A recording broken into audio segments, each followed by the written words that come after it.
Pic.Think. Pic.Think in free media. So, first things first, to warm up, I just want to ask, what have you guys been watching?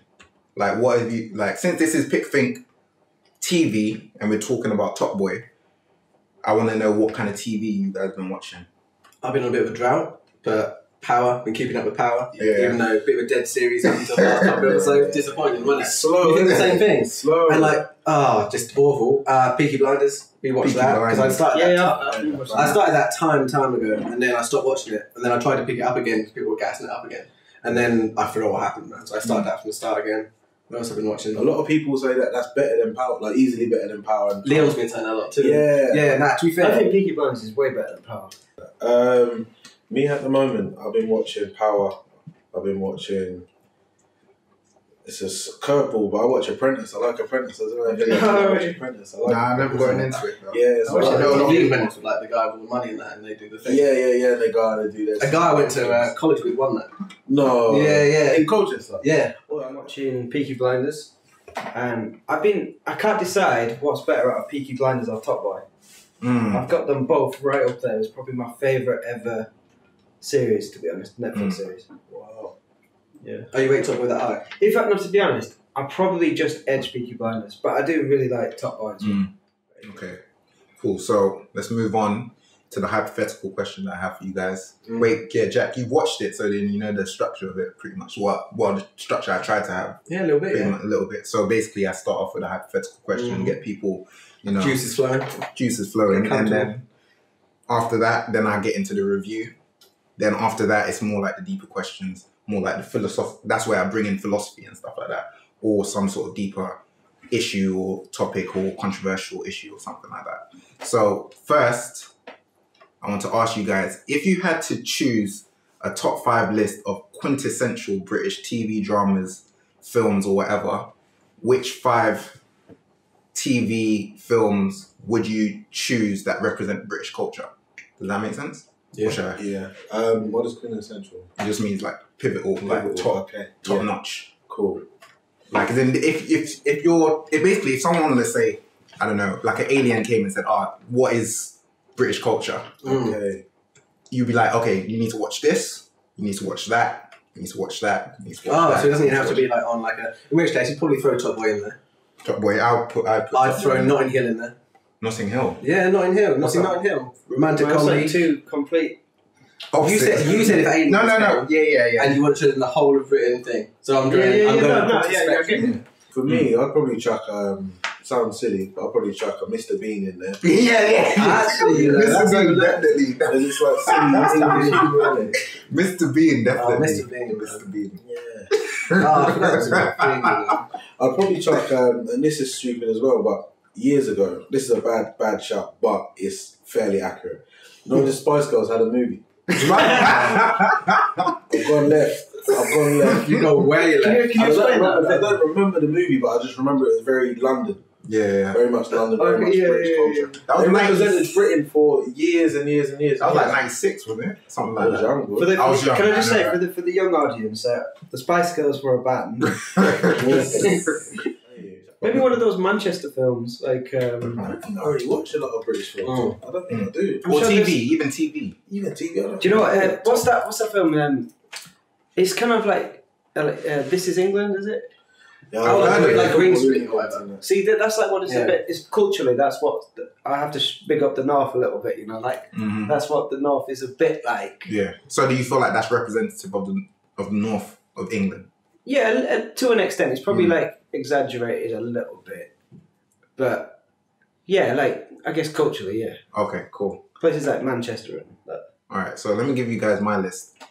So my list, the things I thought of were Black Mirror, that's one. Then Top Boy is another.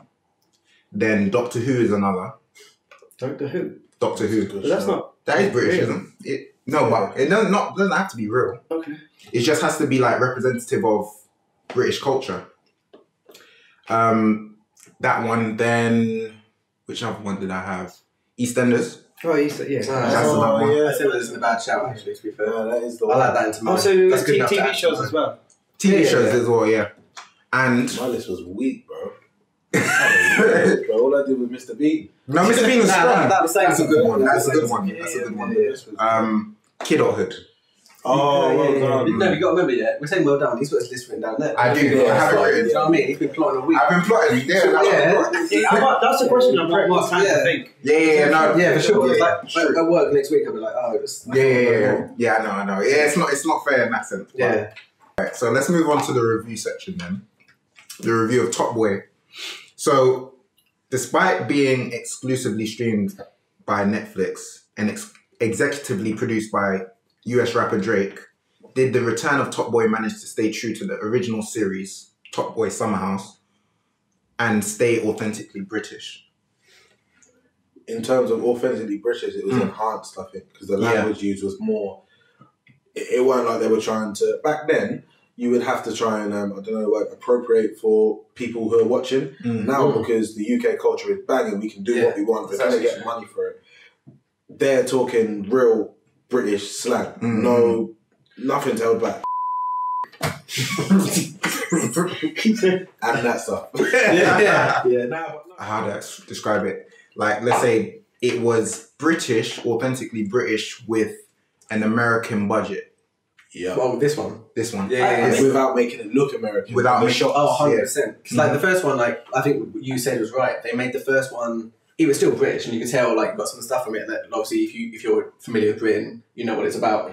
But it was accessible to other people. This one, if it wasn't for British culture moving forward as it has done, people might not have. That's true. Actually, like got into this like they did. That's true. Because of how like true to Britain it was. That's actually true. But so we saying like if they made this, let's say Drake had like come along, say even like 7 years ago. And this wouldn't be accepted. This not like this. No, they'd want to like Americanise it. Yeah, it would have been Americanized. Well, even it, not necessarily like language, but the way the shots were taken would be very American and try to like overcompensate. Like these shots are English shots. Like if you watch Casually, they're English directed. You know what I mean? As opposed to watching what's the American version of something like that? You like see or something. Is that well, you know, Is that American? I don't know, man. I was just saying. Many people think of to be honest with you. It is American. Yeah, of course it's American. I think it's the more authentic makes it real. Like it's more like some of the scary parts are scarier because they're real. Like, that could actually happen. That's the life people are living. It's not like that guy's getting chased by a helicopter. It's like even still that's exciting. Whereas this, it's like some of this stuff like.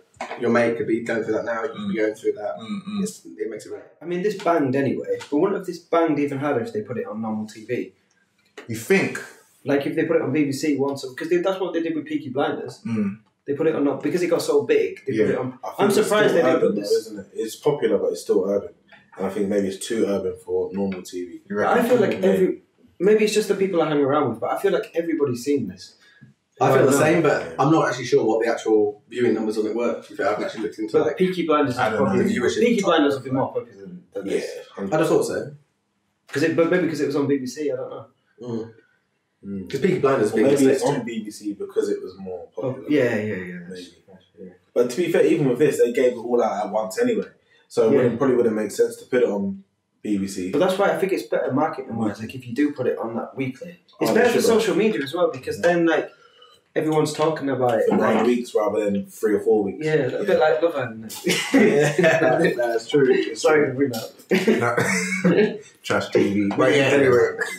But I was going to say, do you feel, since we're still talking about Britain and that, do you feel as though the show involving familiar faces from the British hip hop and rap grime scene added authenticity to the show, or did it feel like they're just trying to rope people in and then that's the best thing about it, I think. Like one of the best things is to bring these big figureheads in the community in. It's good for popularity as well because then people are going to watch it and be like, I'm actually really against that as a way to make a series good in general normally. I don't like people throwing in a familiar face in because you don't get that whole immersion. Like you lose the immersion seeing stupid one. Didn't you watch like the Hobbit films? I didn't. Yeah, I watched it. Yeah. Do you remember that one? I can't remember the actor's name, man. But one of the little dwarf guys was like a comedian, like a Scottish Irish comedian. Oh, and his makeup didn't make him look that much like a dwarf. And I was just like, that's Was that he guy, the- man. And it just ripped everything he was in. I was just like, what's he doing walking around with them, like carrying that stuff about? I was like, just ruined it. I know what you mean, though. You know what I mean? So there's some certain people that you see, and then you're just like, all you see is them. But in this though, Kano and Dave, so sick, weren't they? Like not even just because it's them, they were sick. Like, they acted. Now they've got in their own right. So yeah. I forgot it was even them. That wasn't even that to me. That was just like, oh no, that's the character. Okay, so with the new setup to season 3, this setup was a 10-part series, and before it was 4 parts each. Which do you feel like that was beneficial to kind of expand it like that? Oh, for sure. But it shouldn't have been released as a whole package. So You don't doing the think 10, otherwise there was no point really doing this 10 parts. They could have done anything really. Do you know what I mean? I love them releasing it all at once, man. Did you? Yeah. People that enjoy binge culture. Yeah, no, I enjoy that. love it all at once, man. I hate waiting for power every week, man. I like releasing it. I like the suspense of. Man. I'm Release it. looking from their perspective as they've built this product, right? Oh, I agree with you on that perspective. Yeah. I had it when I won, boom, boom, boom. Yeah, no, milk it, man. Advertising and that. But from their perspective, it's bad business. No, I'm with you on that. You know, you were saying before, like, this isn't big enough to be. You kind of were saying that it's not big enough to be on TV, like Peaky Blinders. Like, have you seen some of the crap that's on TV? I don't watch TV. I don't watch TV, but I know what you mean. There's so many things on TV. Because I'm pretty sure a lot of people would tune in, like, to watch this. Weekly? But do you not think to TV to do it weekly when they can do it online? I don't think many I mean, you got the watch Graham TV. Norton show. Like, have you not seen some of the stuff that's on That's the TV? thing, though, isn't it? The people that are watching TV are watching those kind of things. That's the demographic that they want to watch. That's the stuff. So we say, TV like, watchers are watching, isn't it? I don't The TV think watchers TV aren't watchers. watching. So maybe like the cool people are not watching TV. Nah, they're watching Netflix. That's the cool. Where the cool crowd. the young and hip people. There might be some 60, 70-year-olds that bang a bit of Top Boy, but for the most part, they're quite hard to, Yeah. That'd be sick, to be fair. Yeah. Just to get their opinion on it, actually. Wow. They would not have a clue what's going on. It's bloody terrible. Did you find the narrative of Top Boy to be an authentic depiction of urban gang culture, or was it kind of over exaggerated? Was it glamorized, or was it realistic? Which one would you? I think it's slightly exaggerated.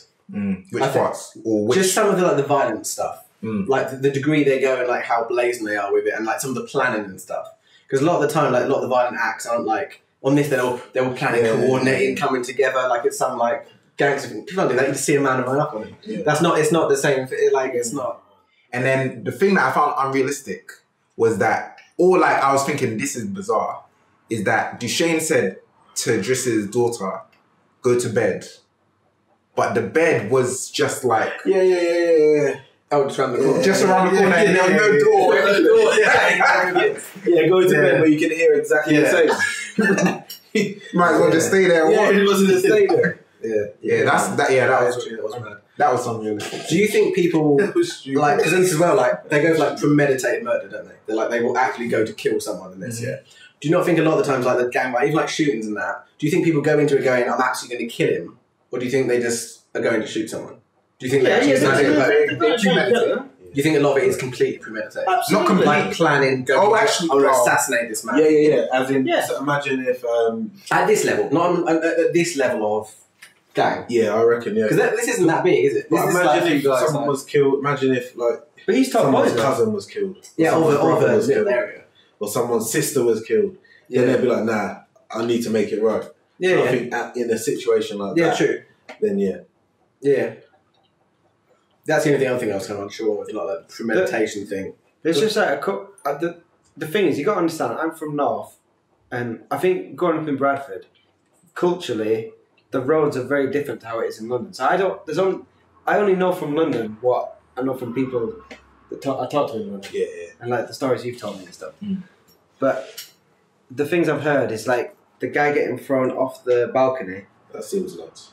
Yeah, like that's the only. Yeah, that is another one. That's one of the ones I was thinking of. Was like that's a bit. and that's what.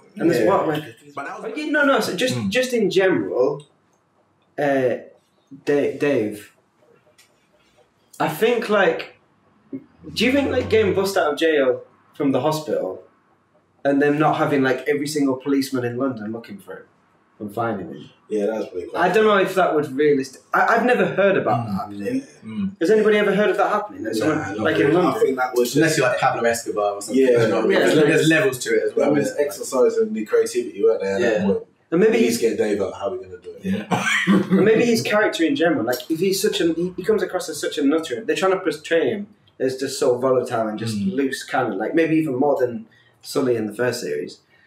Definitely more than Sully in the first series. So then I'm thinking like, well, if you're that mad, how come he's not coming out and just straight away killing Jamie, like quite quickly?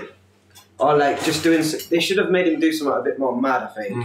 I think they wanted to build suspense though. I get what you mean. To see if he would do something. Yeah. And like I told you before, I felt like the fact that he didn't end up doing something mad was kind of like, not the twist, but it was kind of like, oh, he didn't end up doing anything mad. It was kind of like it took you by surprise because you expected him to, like, you're always on edge, like, oh, when is it happening? Like, when is it happening? But then it didn't happen. So then it was like, he went out quite soft, actually, didn't he? He went out quite soft. Again, that's the world. Once you get caught up in that kind of like that, the roads basically, you just enter into like a no rules system. No rules system. Oh yeah, I wanted to ask you something about that. It's just kind of like anything goes. Yeah, this is this will segue into one of the questions that I did have. So you said that it's like a no rules kind of environment game thing. So, but I know the question that's going to. Yeah. So basically, I wanted to ask. You know, I think it was episode 9? I can't remember. It was basically where Duchesne called the police to set up thing, and then Sully like kind of questioned his decision making, his morals basically, and thought like there's certain there's always a way, but there's certain things you don't do. You don't do. He broke the code, street code of conduct. So basically, I wanted to ask: is all fair in love and war, including street war, or are there rules to the game? Like, is there a street code of conduct where you have to like abide by these rules? I would have said maybe 10, 15 years ago there would have been a code. Certain things you don't do, but with the way that the world is now, there's no rules. No rules. Wait, so what's changed? What's changed? Takashi 6ix9ine's changed. Not even that, man. It's just like kids now are like reckless. We were reckless, but we had respect. No, I'm joking. There's just levels of recklessness. Oh yeah. You wouldn't. Yeah, that's what I feel. The thing is, I'm on Duchesne's side because I think what he's thinking, I'm an old one in this game. These young guns not respecting me at all, and he sees how reckless these young guys are coming up, and he's like, he's basically like, I don't really have a choice. Duchesne's a lot smarter than Sully, and like I think in that interaction, Sully, are you talking about Sully or Jamie? No, so Sully. Well, as ultimately both, but okay, cool. But he's definitely smarter than Duchesne's smarter than Sully. Because so, like I think, and it sort of shows you how he is the top dog because he's just a little bit more. He's a little bit more. He's switched on. He thinks about things a bit more. He's like he doesn't care. Like he knows like there's no rules in this. So he's like, what? I'm running a church. You feel like running a church? Like, and it's true because it's like. Sully's done time in jail and stuff, and he's had probably a way more. He's been less successful in the game than what Duchesne has, and like I think it kind of just shows because he's kind of just willing to do what he needs to do to get the top, and he's all about these like street code and stuff, and like that's why Duchesne's just a level above. So initially when I watched it, I didn't even think about the snitching aspect. I just thought, genius! Like he set him up like And then when Sully mentioned that, I was like, oh yeah, you did do that. I thought that instant. Same. You thought that, he's gone to the police. Yeah, so, but the fact that you said, he's smarter, I was thinking, okay, for me, when I saw it, I thought, genius to do that. I can't believe he done that. But is it really smarter if it's more, but if it's going against... Yeah, it is still smart. It's still smart. It's always been that the person who plays the grimiest wins. Yeah. He ends up the person willing to go the lowest has an edge over the person who's not willing to go as low. That's always been the case. And some people don't go that low. Yeah. And so, I mean, Sully was willing to go pretty low in the second series where he was willing to kill his own cousin. That to me is the bad thing. Then I'm like, how are you saying this thing about morals and everything. Like when you've done that, exactly, and the fact that he wouldn't even apologise. Yeah, no, that's true. And he ends up. But that is the confusion of people that are like that. People that are on this street stuff. Like I saw something recently with someone that. Anyway, people that are like that, they've got the mentality of the cops are robbers. You know what I mean? Like you know what I mean? That's the mentality that you've got. But you should just play smart. Because you're playing the game with no rules anyway. So just do whatever you have to do to get whatever it is you're trying to get. Mm-hmm. Yeah, and I think Sully probably loved the life, whereas he's probably trying to get out of the life. So he's doing whatever he can to get his money and get out. Some people are in the road thing because they just treat it like it's a job. Mm-hmm. Some people treat it like a mean to an end to get some money and then get out of that and then do their thing. They do say in it, don't they, at some point when the Duchesne and Sully are talking, they're like, why are we still doing this? And he starts to, because I think Sully starts to think about it and he thinks like, is this really like... Yeah, it wasn't Sully who was actually thinking about it too though. Duchesne convinced him like, it's all we've got, it's what we do. That's all they know from young. So and that, to life, let's be realistic. If you've been trapped into this lifestyle when you were 11, working for some olders, then you could still be in the game when you're like in your 20s, and that because it's all you've known ever since you were an impressionable 11-year-old. But once you've earned X amount of money, you have options. Like if you got away with it to a point, you've got X amount of money in the bank. I know that's what I don't get about it, because even up north, they're intelligent. They're probably not intelligent. But like, I'm not. But like Duchesne in that, like in the series, I'm talking like less realistically, more like for the series. Someone like Duchesne, if he had 100 grand in his bank, you'd think would be able to do something with it. No, you're right. You're right. But in the series, he probably has had close to that amount of money and still didn't do nothing. Yeah. Are they a bit addicted to their lifestyle? Is it just like all they know? It probably is just all they know. Like they don't know what else to do. Yeah. So Joe, you helped me segue into another section. Basically, this is the reason why I have this book. This book, Sartre, Being and Nothingness. He's basically a philosopher, if you want to pass it around. He's basically a philosopher, an existential philosopher, who talks about how at our very essence, we are nothing. He wouldn't use the word essence, but he'd say that at the very base of what we are as human beings, we're nothing. What it means... You didn't read that one. It's like watch back the tape. Skim red, read all the big words and put.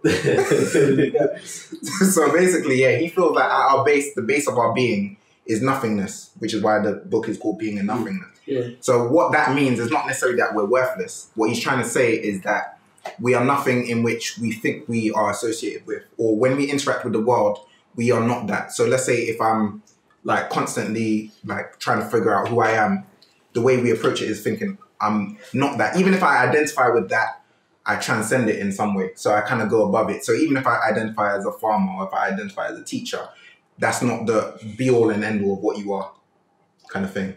And so the reason why I bring this in is because if you remember the conversation that you guys were talking about where Duchesne and Sully were in the cafe, and I think Duchesne was remembering the quote that Donovan said, and he said, "Is the juice worth the squeeze?"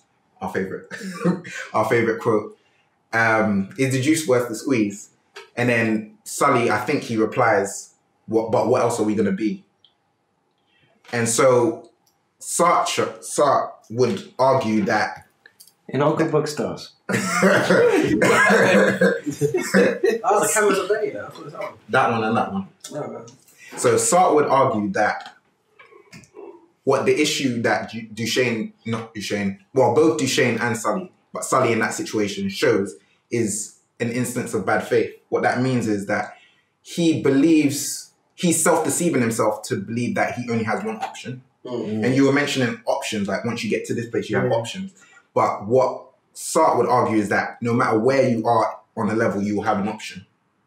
So we have we're basically... 100%. We've all got an option, but some people can't see it. And some people can't see it. And so he would say that that's a self-deception where he says, oh, what else are we going to be? As if you have no choice but to be what your product has made you to be. It's like bad habits, isn't it? Like if you get people that smoke cigarettes since they were 11, once you're 35, 40, the longer you do something, the harder it is to change. Or like this, exactly same as what you're saying. People that are fat. I've always been fat. My mum and dad are fat. So that means you have to be fat. Or poor. Yeah. Poor. Yeah. Yeah. My mum and dad were poor. Yeah, exactly. And what you mentioned is something that he calls facticity. That's just a fancy word for your circumstances or your genetics or your heritage. So he's saying that we sometimes over-identify with our facticity, where we'd be like, oh, this is how I am, so then it's going to have to continue. Yeah, that's right. But yet we don't realize that we're choosing that it should continue when we actually say, oh, what else am I going to be? That kind of thing. Yes. And it's sad that some people will never ever know that. Imagine that. They'll just abide by that mental mind state and they'll never ever know that they don't have to continue that when they had the option. That's why sometimes I don't feel sorry for people growing up in England. When you can get an education, if you want it bad enough, you can go and get it and then change your circumstances. I had a conversation with my uncle. He was like, being a black man, is hard. Boom, boom, boom, boom, boom, boom. I said, bro, I don't want to hear it. That's what I said to him. Yeah, no, I agree with you. It's funny it's funny because my uncle, you know what I mean? You just fixated on your issues and so that to give you a reason so you can sit People like to look for excuses. Yeah, for sure. Yeah. We make excuses for ourselves. I'm sure, like, to a small extent, I'm sure, I'll be honest, I'm sure I've said it myself at some point. Until you gave me that book, The Power of Now, Yes, I think I was doing it, like, a lot. Like, even just, like, in a much smaller way. You know what I mean? Like, the fact that we don't have to over-identify with our situation. Not in the sense that we forget it and think that, you can be over-arrogant in the sense that you're thinking, I don't know. You could probably think, I can do what Jay-Z does, something like you mentioned, but then you're not being realistic that, you have this situation, you're not in the same ballpark as Jay-Z, you don't have the same talents as Jay-Z, you don't and thinking that you're on that level. But so then you have to identify to a degree that you're being real with yourself, but not over-identify to the point where you imprison yourself, I suppose. Because equally, though, people say, I could be him, but I wasn't given the same opportunities. I could have been a footballer, but I had that knee injury. I could have done this if it wasn't for X. Do you know what I mean? That is the biggest thing you hear about anyone that's like, I could have done this, but this stopped me. Or this is what stopped me. And obviously sometimes it's legit, but it's also a good way just to, like, I guess just, like, be happy with yourself that you didn't, like... wait. Because that makes sure I never do that, like, too much. Where it's like, I could have been blah, blah, blah. Because then it's just like, I'm actually quite happy where I am with, There's like a few times I've been like, I could have put extra effort to do something. Yeah. And then you kind of look back. It's impossible not to look back and go, I should have done that. Hindsight 2020 all that. But then you have to think to yourself, at the time, I did what I wanted to do. Yeah. Do you know what I mean? There was a moment, whatever I did at that time, that's what I wanted to do at that time. So you can't really, like, I don't want to say, like, I had it, like, hard growing up, but, like, I think if I sort of look at the people I was brought up around and see where I am in life, I own a house, or half of a house. And, like, I wasn't expected to be able to go to university. My teachers actually said, because I was, like, dyslexic and I just messed around quite a lot. Like, the big thing for me is that I became a Christian when I was 19 and, like, my life radically changed. But when I was, like, 14, 15, like, I was close to getting involved in, like, gangs and stuff. And, like, a lot of my friends were, like, getting into that kind of lifestyle and then are not necessarily in it now. But they've not really progressed in their life. A lot of them just went and, like, had, like, 3 or 4 kids when they were, like, 16, 17. And then, like, then that's all they can do. Meanwhile, I've managed to see 26 countries. So I feel like, compared to the people I was brought up around and the community I was around, but Bradford has got a heck of a lot of social depravity and lack of opportunities. Like, I moved eventually. I thought, I've got to move to improve my life. So when I was 23, like 22, I moved. And then, like, my life, I've lived such a blessed life. Maybe, like, I've not done as well in this whole hip-hop thing, making music and stuff as I could have done. But the fact that I'm still, like, alive and the fact that I'm still, kind of... I don't know, just the fact that I'm just not stuck in this negative mindset that I was when I was, like, 14. Yeah. It's like a win for me. So a more light-hearted topic. Yeah. I just want you to basically I'm just jokes. Yeah. I'm just gonna mention a few relationships in this, not relationships as in like just like interaction, like as in like me and you, like with if I said, okay, mentioned me and Joe, you have to kind of tell me what your impression is of me and Joe. So I'm going to do that with people in Top Boy. Okay. Just before you do that, yeah. do you want to check if it's on that hour mark? Because I think it might be up to an hour. All right, cool. Thanks for reminding me. Okay, cool. So the relationship section. So the first one, I want you to tell me the bromance or hostile brother relationship between Duchesne and Sully.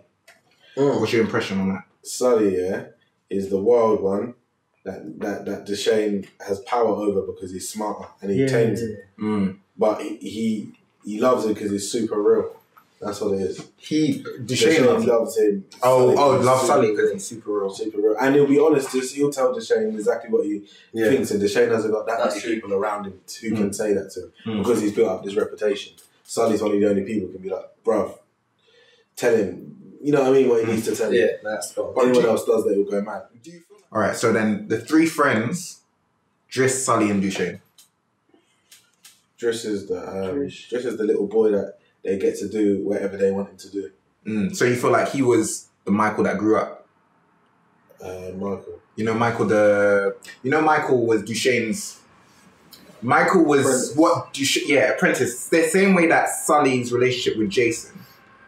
That's what Michael was to... He's like that, but he's more like the rude kid that they took under their wing and they get him to do, like Nick from the shop. You know, like that. Look at that. Yeah, that's so accurate. I think Jermaine comes across as like a little more unwilling to do something crazy, but I think he's a bit sly. Yeah. Really. I don't know why they didn't deal with him anyway. I don't know why no one dealt with him. He was kind of running about doing what he wanted, and I don't know why no one just like in his own gang. Anyone, Why in season 3, you mean? Yeah, and in this one, from any side, I don't know why everyone was like, why we let this man run around do all this stuff? Like, he's kind of wet, isn't he? He's kind of like compared to the others, he's a bit of a.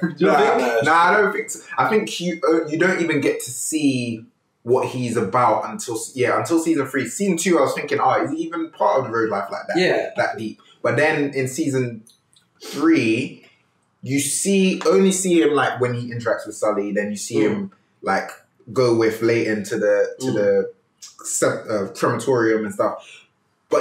And then obviously you see him break Modi out and stuff. But you don't really see him too deep into it. But you feel like he does do. Do you not think he comes across moist? A little bit, but not like. I can take it but not because I don't know what it is. I think he's got power and influence, isn't it? I think he can say something and things will get done, or he has money to say, go and do this. I think I don't think he's actively out here like yours. I don't think he's going to do that. Nah, but I think that was his character. I think you might be right. He seems so. I think the rest don't have nothing to lose. I think he has something to lose. Jermaine. Yeah. Whereas he was like an agent, right? He was like a football agent kind of thing. Yeah, he was like a football agent. That's good. Was he? That's a good. So I think, even the way that he carries himself, clothes and he's well dressed. He's got something to lose. Yeah. Whereas the rest don't have anything to lose. So I think that's why his mentality is a bit more. But he probably was active before. The only reason I think he's not in it like that is, do you remember that conversation with Sully? I need to just watched it, so it's like fresh in my mind. Yeah. And when Sully and him face to face, Sully's like, you know what I'm about, don't push it. I don't think he'd have stunned him like that if he actually was that influential. Do you know what I mean? Because Sully literally went, you know what I'm about, which implies you're not about that. You know what I'm about, don't push it. Yeah. Completely just stuns him on the spot. Probably, but Sully is the active guy. Yeah. Jermaine is the guy that gets the active guy to do something. Now, since we were talking about the relationship between Jermaine and Sully as cousins, let's talk about the three brothers, Jamie, Stefan and Aaron. Yeah. What's that? Yeah, that's good, man. That's kind of like a nice. It's kind of like a good. Find that relationship. It's quite a sweet. Does his little brother dirty though? Which one? I mean, does he? Yeah, he does, bro. He treats him like an idiot, bro. Where he's the one that he should. Yeah, but he's kind of got it though, doesn't he? He kind of what? He kind of has to. He's got a dad. He's like, it's not between like. I do think he cares. The thing is, yeah, but he's the youth that's doing good. He's doing good. Yeah, but that's why he's doing it, though, isn't it? Why? Because he wants to keep him driven, keep him like, yeah. I think he kind of has to be like that in a way. Yeah, I felt like it too. I felt like he was doing it for the right reason. But that was like that dynamic of those two is like my favourite relationship in the thing. Yeah, I thought that was good for you know, like we were talking about how drug dealers, everyone like they're demonised, like drug dealers. It shows the human side to them. That shows that, like, for a lot of people, it's not evil. It's not. There's not these guys sitting there rolling up trying to like stab people and do something. They're driven for a reason. There's positive reasons why people are driven to do certain things, and that's what needs to be shown. That kind of thing. So otherwise, like, the media's mad with like, oh, drug dealers like evil. It humanises them. 100%. Like, I'll tell you why it's really bad. behind that. The reason it's really bad is then it's going to scare people from even trying to work with these guys. Like, do you know what I mean? Like youth workers and stuff. If you keep projecting the negative imagery of like drug dealers being evil, then people are going to be like youth workers and, you know, politicians and everyone. They're going to be like, oh, there's nothing we can do with these guys. So people, because I can tell you from experience, you know, being around young kids that have been dealing heroin and cocaine and stuff, and it's like they're pretty harmless, really. Once you talk to them, once you talk to them and you just like talk to them about life or whatever, like I've never had any issues. Okay, so what do you think about Stefan? Do you honestly think the youngest one, Aaron, is the middle child? Do you feel like, you know when he asked Aaron, he said the way he said it, he dropped it. He's like, "Is Jamie a road man?" Yeah, That's funny. I forgot about He's that. not that naive. Yeah, do you feel like it was? Yeah, exactly. I was thinking you must know Kids are he's doing smart. something. Especially like on a place like that, everyone knows everyone's business. You know who the people are. You know, community-wise, you know who's who in the community. What's I can't, You know what I mean? you'd have to Everyone remind me. knows What's who's the thing who. What's the thing? Is it because he sees loads of money or something? I can't remember what's triggered him to do that. I don't know I exactly. think he knew, he just didn't ask. And that was the point where he just actually asked. But Yeah, I'm that's sure a he good did point. something like, isn't it when he gets taken away? But when they meet him in the restaurant, and it's after that. Like, they say, you need to come with us now. And they go off to try and kill Yes. I think it's after that. You don't remember that? When they were going for Did he the... ask after that? He didn't ask. I think you before asked after that, yeah. And that was dead. I think that was poor. Yes, it was after that, yeah. He should have asked way before. Yeah, it's true. He should have asked. But no, he probably knew, man. Like you said, it's probably that whole, like Santa not being a real thing. Yeah. Sorry, by the way. Like, it's like they know for a while, isn't it? Like, Santa's not real for a while before you go, Santa's not real. Yeah. Do you know what I mean? There's that moment of like, you kind of play along with it. Yeah. And then everyone's happy with the lie. Do you know what I mean? That moment that everyone is like, he pretends he doesn't know, he pretends he's Santa. You know, Get my pound under my pillow, big man. Saying nothing, bro. I remember when it turned to a £2 coin. It's nothing. I have I to was say, looking at my own teeth, bro. I was looking at my own teeth. Yeah, £2. But anyway, so now we're still on families. The relationship between Ats and his mum. who's that again? Oh, that's a sick I one. love that. Ats is the Stefan's friend. You know, the African...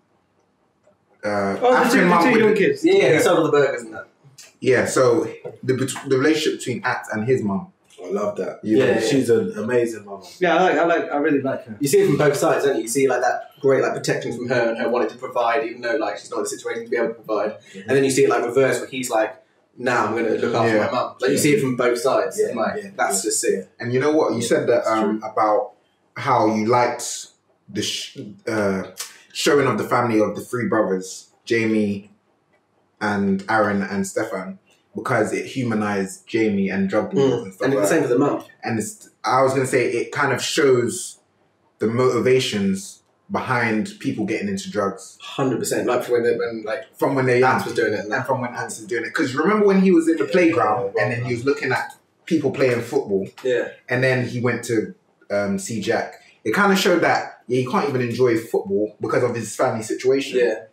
And people expect, young age as well. Yeah. You know what I mean? True. people expect, to keep your head on track and da-da-da. But how can you keep your head on track if that's what's going on at home? What's the three things you need in life? Shelter, food, and clothes. His shelter's That's gone. necessities. Yeah. So how can he focus about something that's not It's extracurricular? not stable. And you're going to do what you need to do in that situation to get the things that you need to provide for your family, isn't it? Because that was the other thing that we haven't talked about as well. Like, One will get deported. yeah, like his mum was like, lost her job because she wasn't legally. Because that was a storyline too. The fact that it's like humanising people. They're like, they go, all these people are like, oh, the immigrants coming over doing this, that, and that. The fact that you saw like this woman who's obviously like hard working, trying to look after her family, support her family. She had to lose her job in hospital, doing something that most people wouldn't even want to do, like being a nurse, like not cleaning the family, what her job was. Cleaning. Yeah. Because I remember when she was. Yeah, of course she was, because she was providing for her family and that. And then you saw what can happen, how like the human, like they get crushed from all that kind of stuff. Yeah. And there's people there that have the balls to go, oh, yeah, fuck immigrants, fuck this, like that. But one thing I don't understand,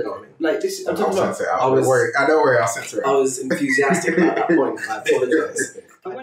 He's bad. Oh, he's bad. Always business, isn't he? Came wearing his shirt. Took the business school halfway through. Nah, that's right. We know you're important, mate. Yeah. You're important, man. Yeah. Thank you. Yeah, cheers, man. You've got cheers. I've actually got a card too. Look at him. Have you seen this? Nah. I've changed. You've changed. Yeah. Oh yeah. Hey, yeah. All right, so let's resume. Yeah, I did want you to be here for this. Next relationship. Cool. Okay, so we finished talking about Ats and his mum. Lovely one. So another family relationship is Duchesne and Donovan. Which one's Donovan again? Donovan is the one in the wheelchair that's in Jamaica. Oh, that's a sweet relationship, isn't it? God, they done him dirty, boy. That was another one I thought. That's the most horrible. I think that's the most horrible. Yeah, like I didn't understand why. Because he's like at the time, like I understand, like did he actually miss a payment or was he just close? He said that he was hiding him in Sugar's house or something like that. I just remember because I remember the threat was they were going to kill him if something happened or whatever it was. But I'm pretty sure it hadn't quite gone down yet before I think they killed him before it even happened or something. Yeah, they killed him before. Yeah, that's why. Like, I mean, to be honest, like it's cliche, but like watch any of these like mafia films, it's like that's the level of low people will go. Yeah. It's so crazy. I think when it's like, I think when it's countries outside of England, it gets even worse with this kind of thing. Yeah, well, England's very polite, naturally, isn't it? No, their relationship is good though. I did like their relationship. Yeah, no, I liked them, man. Actually, it touched me when they got him. Yeah, don't get him, man. Just leave him alone. The thing is, they were always gonna though, weren't they? I knew we all knew it was gonna get done. It's just when you just hope. I was hoping it wasn't happening. Yeah, I would have put good money on him getting. Like, there's a part of me that likes Duchesne, and then like at the start of the first series, I'm just thinking, just live this chilled life in Jamaica. Yeah, just relax. Just relax. You don't need to get involved, man. Just chill. You're good. Just feel blessed that you're alive. Okay. Oh, that's like why not just call it a day there? And then just stay in Jamaica. It's his ego, isn't it? Yeah, it's his ego, and then he's thinking, like, let's say even at that party when someone come up to him and say, "Oh, you're the Shane." That's what it was. Oh, and then it's like, I never think about that. And then it's like, oh, then he's the next day, he's like, he's giving him the keys for the car. And you got to think, like, his intention going into that wasn't to get back into that life again. It was to do that thing, and so happened to have a massive knock-on effect, and one thing led to another. And it was just one decision. It wasn't like it was like premeditated going, "Oh, I'm going to go back into the life again." It was just an unfortunate, series of events. But he should have known better by now, surely. How long was he ever in Jamaica for? 6 years. He probably didn't know no madness before that. That was his first madness. He thought, let me just quickly. I don't wait. I think he's probably done a couple other madnesses because I think that's why Donovan was like, stop getting involved with these people. No, it's true. Yeah, of course he would have. Yeah, he wouldn't have just done that. He's just a bad for that guy to even know who he is. Yeah. Well, that fits into the whole thing of him going, "Oh, I can't change. This is what I am." Yeah, of course. Like even when he's in the perfect situation, he still was like, had that foot in the door, never fully closed it. Do you know what I mean? All right. Well, to conclude, I'm just going to ask you guys, what would you rate this series out of 10? And what word would you use to describe it? Can we do points, or is it just like solid numbers?